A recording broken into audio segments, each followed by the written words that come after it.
Welcome to another episode of The Canon on the Boomer Bust channel. I'm your host, Terry, and today doing a review of WandaVision, episode 8, the penultimate episode for the series. A lot went down.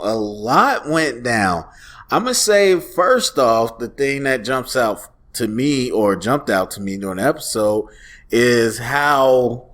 Well, I guess this will lead to a bigger point about magic, but the way they portrayed that opening scene with Agatha and everything was just, it wasn't super family friendly. Now we got, obviously hints of that when we saw, the flashback of Vision and, as the corpse or whatever, and Pietro, and, you know, so we've got some creepy things, but it was like very quick flashes. It wasn't anything they lingered on that was just really disturbing. And in this episode, not that it was like over the top crazy, but it just had a much darker feel to it. You know, a lot of people are sitting there watching this with their kids. I was surprised because we've heard Feige recently triple down on what we heard before, that all that non-family friendly stuff is, you know, we got a place for that. That's what they keep saying. We got a place for that with Hulu and Stars. And so I was just shocked to see, and I understand the MCU is going to have some curse words here or there. It's definitely got violence, but usually it's not anything graphic. But to have like the witches be turning to skeletons and all that, and just, I don't know, I don't think it was anything over the top, but it's just, it didn't feel in character with what typically the MCU does. So I was interested. But overall, I mean, in a larger scope, I should say, within that same breath, it represented a step in a direction that I don't think the MCU could come back from. And I'm not saying it's good or bad. I honestly don't know. But when you show like the witches and you show Agatha as a witch, like literally casting spells, you showing the, you know, CGI magic of what a witch magic looks like, it creates something very different. And obviously in the comics and stuff, they do it all. Comics have been around for a long time. So, we know what the superhero genre and kind of what that storytelling and what that encompasses. But over time, comics have gotten wild. It's mixed over with the more sci-fi elements. It's mixed over with the more horror elements. It's mixed over with pop culture. It's done many things. But in the movies, where we're not in the early stages, we've been at it for a while, but we're still in the onset of this genre.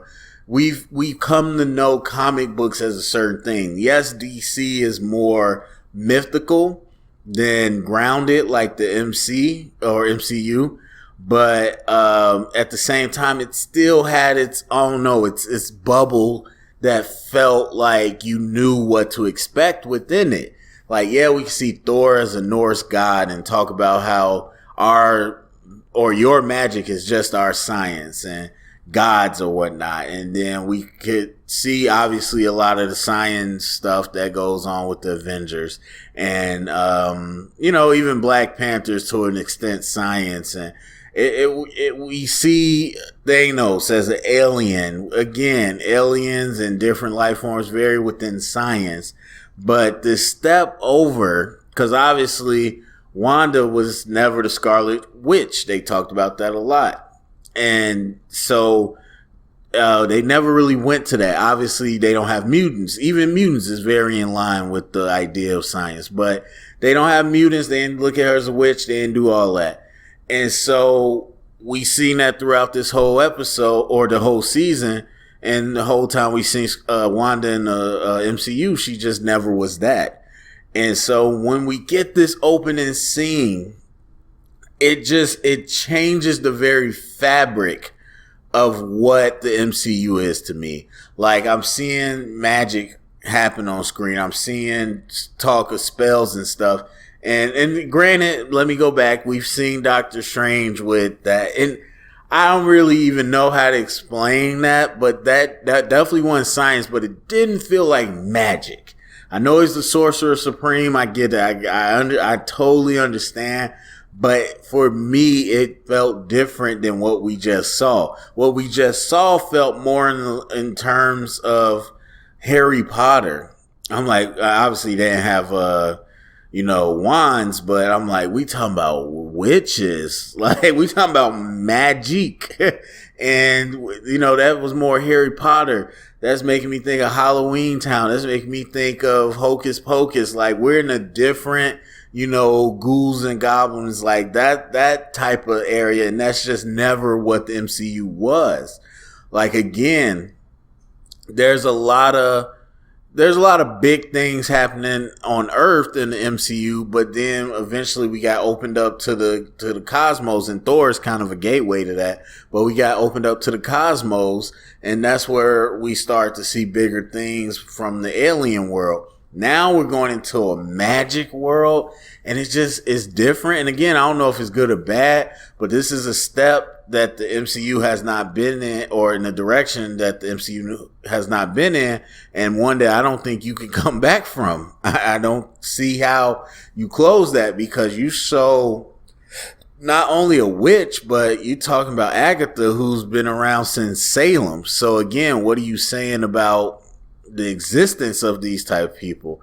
And again, it invites just so much other culture into this world where you so far have really defined what it is, and now I don't know, you're opening up something new. But anyway, so from there you do kind of a flashback episode. We learn a lot. I think it was a little weird for me. Not weird, just it didn't hit as well. And I was like, if this took place like, well, obviously they kind of span the time, but if just some of those scenes didn't feel right, because I'm seeing it so far after the fact. Like, you have Age of Ultron, I don't even remember when that came out, but a minute ago. And they described the scene of sitting in the house with the Stark bomb. Obviously, they recreated, or they created that scene that they described and made it into some visual. But it's just like, okay, I don't know. It don't hit. It's like, I don't need to see this. I've already heard about it, and I know the ramifications of it, and I know kind of what part that plays in her life. That would have hit different earlier.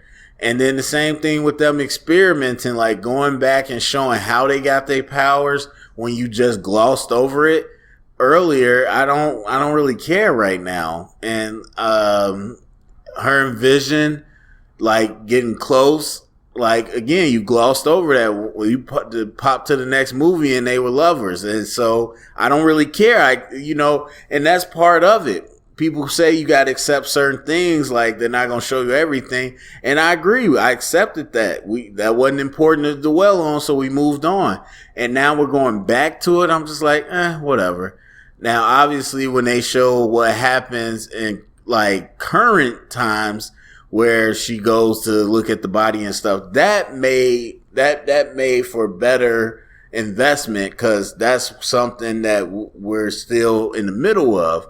And so one thing I hope going forward is that this space is a space to dive into these characters deeper. That's what a lot of people think TV is for, but we can get it in real time now. Obviously with Wanda, we're catching up, but now we can get it in real time. If you do a big movie where everybody teams up, Avengers, whatever, and big things happen, we can look at the fallout in real time. Like, imagine if Infinity War happened, and then the Disney Plus exists. In between Infinity War and Endgame, we got a series with Hawkeye and his family going, and how he became Ronin, and how it really affected him. Like, that's what I see the potential for this to be. Obviously, right now, it's a little different. WandaVision, we're catching up. Falcon and Winter Soldier definitely seems like it's moving forward and current, so that'll be nice. And I think that's the future of Disney Plus. But this particular episode, And really, this kind of series in general, especially when you date it before Far From Home, it just feels kind of like, okay, all right, I guess.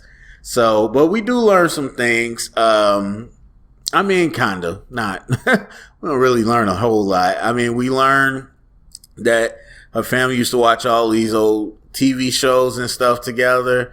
And that was one of her big things that reminded her of family time. And we all pretty much guessed that. I feel like that was kind of obvious. I would say that was the most odds on favorite answer. Now they could have did something wild left, but they didn't. They went with what we kind of thought. And, I guess we learned Vision picked Westview as a property place where they were looking at for them to live there. I mean, it says, V on it, and I assume that's Vision. So it doesn't seem like there's anything super special about Westview, but that's how she got there. And we learned the biggest thing, I guess, and that wasn't really, I guess technically from the flashbacks, was that she created this all by herself. Now, I don't know. And I gotta watch it again. I still don't really understand Agatha's part in this. Like, it seemed like, okay, she just wanted to know how she did this. Like, but to what end? I mean, I don't know. Cause they obviously showed she could feed off people's magic, but it didn't seem like she was, or maybe she was gearing up to do that. I don't know. It seemed like she was just really assessing the situation. Like, she was like, I have a theory, but I need to learn more. I need to know. And it was just like, why? It seemed like you want to know so you can protect. And then obviously when she said, I know what you are, the Scarlet Witch, you don't know how dangerous you are. And I'm like, okay. So I still don't get her part in it, but now we know that Wanda created this. I am not a big fan because it's tough because every time we were seeing stuff in WandaVision, I'm just like, that's not consistent with her powers. That's not consistent at all with what they've shown us. Like, especially where her powers come from, that just doesn't make sense. Like, it's not connecting. But now that they're saying, okay, she did it and she just purely created this stuff, I'm like, okay, bro, what are we talking about? Again, her powers, if they came from the Reality Stone, maybe that might make sense. But they came from the Mind Stone. Like, what are we talking about? Then at the very end, we get this, reveal that she's the Scarlet Witch. So that's not a nickname, that's a thing. That's obviously the vision she saw when she touched the Mind Stone. But it's a thing. And so, okay, that might answer something. And it's like, I'm okay with that. I'm much more okay with that than her powers just evolved into the point where she's just this powerful. Because everyone kept saying Wanda's a Nexus level, she's an Omega level, she's one of the most powerful in the comics, and it's just like, but that's the comics. What the MCU set up, that don't match up. She's just a product of one Infinity Stone. How could she go against somebody with all the Infinity Stones or whatever? And so now they're talking about the Infinity Stone enhanced what was already in her. And so I guess she's a witch and she has some destined to be the most powerful, whatever. Seems very, not I wouldn't say generic. It seems like we've been here before, but I want to see how they play it out. But again, I don't love it, but I like it more than just, oh, her powers evolved to this point, because that would not have made sense. But again, we're crossing the line now because, so we're saying the Infinity Stone enhanced this. Which powers? Is it mutant powers? Like, why her? Why does she have this, unspoken gift? And so, I mean, obviously we still got some more to learn, but I just feel like, I feel real weird about it. It's going to take some real good writing to land that for me. So yeah, we did learn that. And then at the end, the tag scene credit, we get White Vision. I don't know a lot about him in the comics, but I know a lot of people were talking about White Vision recently, and that's what we got. They rebuilt him. And so we might have a Vision on Vision fight. Obviously he doesn't have the Infinity Stone, but we don't really know what this Vision can do in terms of, well, I guess they'll be inside the Hex, so I guess it might not matter. But in terms of even inside the Hex, what can the Mind Stone do that she recreated? And I just don't think she has the power to recreate an actual Mind Stone. But I mean, part of her is the Mind Stone, I guess. But then also, let me throw this out here. The way she got her powers or whatever from the Mind Stone, I didn't like that. Like, they said she was part of experiments, experimentation, there we go. And they made it seem like they were really tweaking with it, doing different things. I don't know. I was wondering, because I was like, how are they going to do this? Like, did they extract something and then inject it into her? Did they just leave her exposed to it for a long time? Whatever. She just walked into the room and then it did that. I don't understand. And they said most subjects didn't survive. Survive what? Touching it? Being around it? Am I wrong, or was this not also inside of the Avengers thing? Now, they kind of teased it with the Avengers that the Mind Stone was making everybody angry, but they didn't really go down that route. But still, they were all around it, and Tony and them experimented, and I don't see how her just walking into the room caused her to have powers. Like, I thought when they said experiments, I thought they meant experiments. So that was weird. But anyway, overall, pretty interesting episode. Again, well done with the flashbacks and everything, but I just didn't have no investment because I'm past those stories. I'm honestly, until we got to the current part, I didn't really care a lot. But yeah, we'll see more what Agatha's plan is and everything. So I'm excited for the finale. I give this episode a B, and I can't wait for next week. So go to the comment section. Let me know what you think. Share it around. Get the conversation started. Thumbs up, subscribe. And remember, if you heard it here, it's official canon.